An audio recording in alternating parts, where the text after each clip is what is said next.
நம்ம இன்னைக்கு வீடியோவில் எந்த விஷயத்தை பற்றி பேச போகிறோம் அப்படின்னு சொல்லி பார்த்தோம் அப்படின்னா, ராமர் கோயில் இருக்கு இல்லையா, ராமர் கோயிலை திறந்ததன் மூலியமாக பார்த்தோம் அப்படின்னா இந்துக்களுடைய வாக்கு வங்கி அப்படின்றத ஒட்டுமொத்தமாக மோடி தன் பக்கமாக திருப்பிட்டாரு. இந்த மக்களவை தேர்தல் இருக்கு இல்லையா, வரக்கூடிய மக்களவை தேர்தலில் பார்த்தோம் அப்படின்னா கண்டிப்பாக அதிக பெரும்பான்மையோட பார்த்தோம் அப்படின்னா மோடி ஆட்சி அமைப்பார் அப்படின்னு சொல்லிட்டு எல்லாரும் பேசிக்கிட்டு இருக்கும்போது, அதுக்கு இன்னும் வலு சேர்க்கக்கூடிய வகைகளில் இந்தியா கூட்டணி இருக்கு இல்லையா, இந்தியா கூட்டணியிலேருந்து அடுத்தடுத்த அதிரடியான அறிவிப்புகள் அப்படின்றது வெளிவந்துகிட்டு இருக்கு அப்படின்னு தான் சொல்லணும். ஸோ ஆல்ரெடி பார்த்தோம் அப்படின்னா 2 டைம் மோடி தொடர்ந்து பிரதமராக இருந்துட்டாரு. 3வது டைம் அவர் தொடர்ந்து பிரதமர் ஆயிடக்கூடாது அப்படின்றதுனாலேயே கிட்டத்தட்ட 26 கட்சிகள் பார்த்தோம் அப்படின்னா ஒரு பிரம்மாண்ட கூட்டணி அப்படின்றத அமைச்சு அந்த கூட்டணிக்கு இந்தியா அப்படின்ற பேரும் வச்சிருந்தாங்க. ஸோ இந்த கூட்டணி அமையும் போதே பார்த்தோம் அப்படின்னா அரசியல் வல்லுநர்களாக இருந்தாலும் சரி, இல்லை ஆலோசகர்களாக இருந்தாலும் சரி, அவங்க சொன்ன வார்த்தை யார் பிரதம வேட்பாளர் அப்படின்னு சொல்லி அறிவிக்கும் போதே பார்த்தோம் அப்படின்னா இந்த கூட்டணிக்குள்ள சலசலப்பு வந்துடும், கூட்டணி இருந்த இடம் தெரியாம போயிடும் அப்படின்னு சொல்லிட்டு எக்கச்சக்கமான பேர் ஆருடம் சொல்லியிருந்தாங்க அப்படின்னே சொல்லலாம். ஸோ அதுக்கேற்ற மாதிரியே பார்த்தோம் அப்படின்னா யார் பிரதம வேட்பாளர் அப்படின்னு சொல்லி வரும்போது எல்லாருமே நான் தான் நீ தான் அப்படின்னு சொல்லி போட்டு போடக்கூடிய அந்த மனப்பான்மை அப்படின்றது இருந்திருந்தாலும் கூட கடைசியாக பார்த்தோம் அப்படின்னா காங்கிரஸை சேர்ந்த ஒருத்தர் தான் இந்த பிரதம வேட்பாளர் அப்படின்னு சொல்லி அனௌன்ஸ் பண்ணியிருந்தாங்க. ஸோ அந்த இடத்துலயே பார்த்தோம் அப்படின்னா நிதிஷ்குமார் இருக்கார் இல்லையா, நிதிஷ்குமாராக இருந்தாலும் சரி, மம்தா பானர்ஜியாக இருந்தாலும் சரி, தங்களை பார்த்தோம் அப்படின்னா இந்த பிரதம வேட்பாளராக முன்னிறுத்துவாங்க அப்படின்ற எண்ணத்தில் இருந்தாங்க. ஸோ அதுலேருந்து காங்கிரஸ் விலகினதுனால பார்த்தோம் அப்படின்னா அப்பயே அவங்க 2 பேர்த்துக்கும் அதிருப்தி அப்படின்றது இருந்துச்சு அப்படின்னு சொல்லிக்கிட்டு இருந்தாங்க.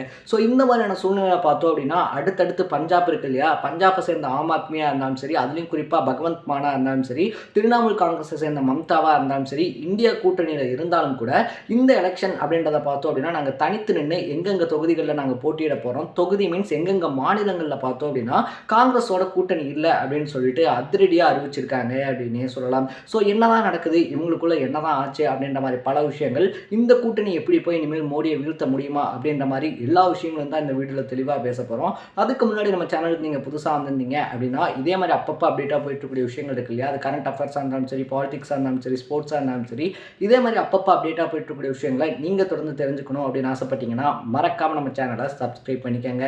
ஸோ ஃபர்ஸ்ட் ஆஃப் ஆல் இந்த இந்தியா கூட்டணி அப்படின்றத அமைக்கும் போதே பார்த்தோம் அப்படின்னா நம்ம முன்னாடி சொன்ன மாதிரியே எல்லாருமே இதில் யாருப்பா பிரதம வேட்பாளர் அப்படின்றதுக்கே அடிச்சுக்குவாங்க அப்படின்னு சொல்லியிருந்தாங்க. பட் 3 ஆலோசனை கூட்டங்கள் அப்படின்றது நடந்து முடிகிற வரைக்குமே யார் பிரதம வேட்பாளர் அப்படின்னு சொல்லியே அனௌன்ஸ் பண்ணல அப்படின்னு தான் சொல்லணும். ஸோ இதனால் யாரை பிரதமர் வேட்பாளராக அனௌன்ஸ் பண்ண போகிறாங்க. ஏன்னா எல்லா தலைவர்களுமே பார்த்தோம் அப்படின்னா ஒரு குறிப்பிட்ட டைமில் நிதிஷ்குமார் இருக்கார் இல்லையா, நிதிஷ்குமார் தான் பார்த்தோம் அப்படின்னா இந்த கூட்டணியுடைய பிரதம வேட்பாளராக நிப்பாட்டப்படுவாங்க அப்படின்னு சொன்னாங்க. மற்ற டைமில் மம்தா பானர்ஜி இருக்காங்க இல்லையா, அவங்களை நிப்பாட்டுறதுக்கான வாய்ப்பு இருக்குது அப்படின்னு சொல்லி எல்லாரும் சொல்லிக்கிட்டு இருக்கும்போது காங்கிரஸ் பார்த்தோம் அப்படின்னா அவங்க சார்பில் மல்லிகார்ஜுன கார்கே இருக்கார் இல்லையா, அவரை தான் முன்னிறுத்தியிருந்தாங்க அப்படின்னே சொல்லலாம். ஸோ ஒட்டுமொத்தமாக இருக்கக்கூடிய கூட்டணி தலைவர்கள் எல்லாருமே பார்த்தோம் அப்படின்னா சரி ஓகே மோடியை தோக்கடிச்சாகணும் அப்படின்றதுனால இந்த இடத்துல நம்ம உடஞ்சிட்டோம் அப்படின்னா வேற வழிக்கு இல்லாமல் போயிடும் அப்படின்னு சொல்லிட்டு ஒரே மனசார பார்த்தோம்னா மல்லிகார்ஜுன கார்கே இருக்கார் இல்லையா, அவரை அக்செப்ட் பண்ணிக்கிட்டாங்க. பட் அப்பயுமே பார்த்தோம் அப்படின்னா அரசியல் ஆலோசகர்கள் இருக்காங்க இல்லையா, தொகுதி பங்கீடு அப்படின்னு சொல்லி வரும்போது கண்டிப்பாக பிரச்சனை வெடிக்கும் அப்படின்னு சொல்லி எக்ஸ்பெக்ட் பண்ணியிருந்தாங்க. அதே விஷயம் தான் இப்போ நடந்திருக்கு அப்படின்னே சொல்லலாம். ஸோ இந்த தொகுதி பங்கீடு அப்படின்றதுக்கு முன்னாடியே பார்த்தோம் அப்படின்னா ஆலோசனை கூட்டத்திலே ஸ்டாலின் இருக்கார் இல்லையா, நம்ம தமிழ்நாட்டை சேர்ந்த ஸ்டாலினுக்கும் நிதிஷ்குமாருக்கும் ஒரு உரசல் அப்படின்றது ஏற்பட்டுச்சு அப்படின்னு சொல்லப்படுது. ஸோ அந்த ஆலோசனை கூட்டம் அப்படின்றத பார்த்தோம் அப்படின்னா நிதிஷ்குமார் இருக்கார் இல்லையா, அவர் தொடர்ந்து ஹிந்திலேயே பேசிக்கிட்டு இருந்தார். அப்போ நம்ம டிஆர்பி ராஜா இருக்கார் இல்லையா, அவரை பொறுத்த வரைக்குமே பார்த்தோம் அப்படின்னா நீங்கள் தொடர்ந்து ஹிந்திலேயே பேசிகிட்டு இருக்கீங்க அப்படின்ற பட்சத்தில் இங்கே இருக்கக்கூடிய யாருக்குமே புரியறதுக்கான வாய்ப்பு கம்மி அப்படின்னு சொல்லிட்டு டிஆர்பி ராஜாவுடைய அப்பாவாக இருக்கக்கூடிய டிஆர் பாலு பார்த்தோம் அப்படின்னா அந்த கூட்டத்தில் சொல்லியிருக்காரு.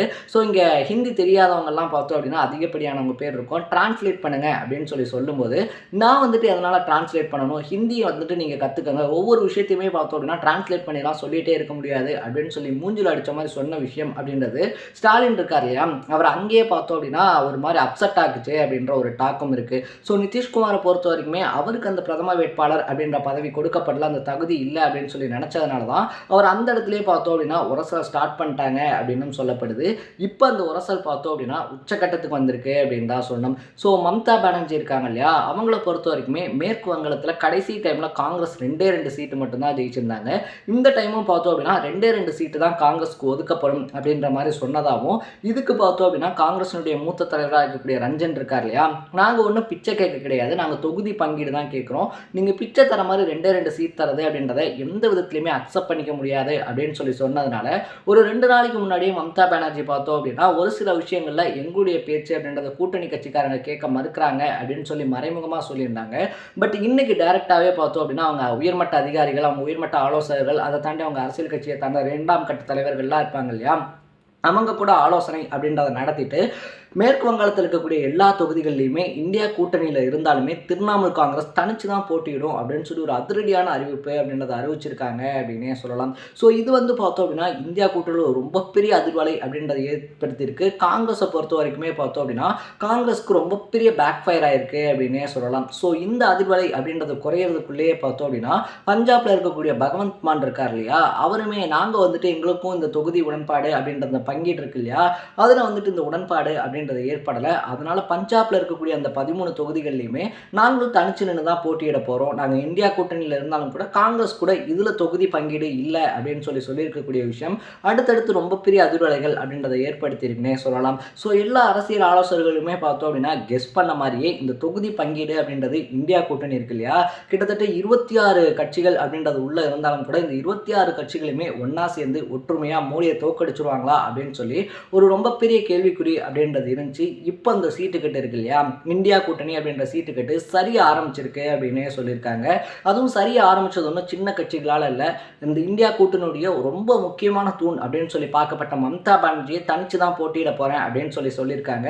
அந்த அதிர்வலை குறையறதுக்கு முன்னாடி பகவந்த் மானும் சொன்னதுனால அடுத்தடுத்த கட்சிகள் இருக்காங்க இல்லையா, அவங்களும் தனிச்சு தான் போட்டியிட போறேன் அப்படின்னு சொல்லி சொல்லிடுவாங்க. இந்த இந்தியா கூட்டணி அப்படின்றது இல்லாமையே போயிடும். கடைசியில் பிரதமர் இருக்கார் இல்லையா, இன்னைக்கு பிரதமராக இருக்கக்கூடிய மோடி தான் மறுபடியும் ஆட்சி அமைக்க போறாரு அப்படின்னும் எல்லாருமே ஆருடம் சொல்லவும் ஆரம்பிச்சிட்டாங்க. அதுக்கேற்ற மாதிரி தான் நடந்துகிட்டு இருக்கு அப்படின்னே சொல்லலாம்.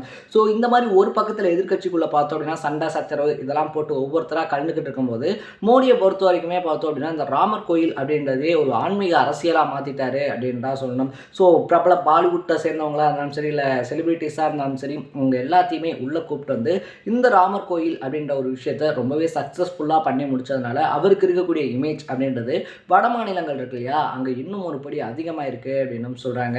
ஸோ இந்த சுச்சுவேஷனில் இவங்களுடைய முடிவுகள் அப்படின்றது இருக்கு இல்லையா, இது இந்தியா கூட்டணியை மட்டும் இல்லாமல் ஒட்டுமொத்த இந்தியாவையே பாதிக்கும். ஏன்னா பிரதமர் மோடி அடுத்த டைம் பிரதமராக வந்துட்டாரு அப்படின்னா இப்போ இருக்கக்கூடிய விளைவுகளை விட இன்னும் 10 மடங்கு அதிகமான விளைவுகள் அப்படின்றத சந்திக்க நேரிடும் அப்படின்னு சொல்லிக்கிட்டு இருக்காங்க.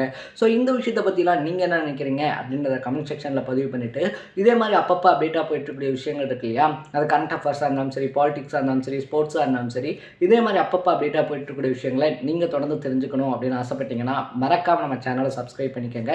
நாளைக்கு இதே மாதிரி இன்னொரு இன்ட்ரெஸ்டிங்கான வீடியோட சந்திக்கலாம். Tata, bye by.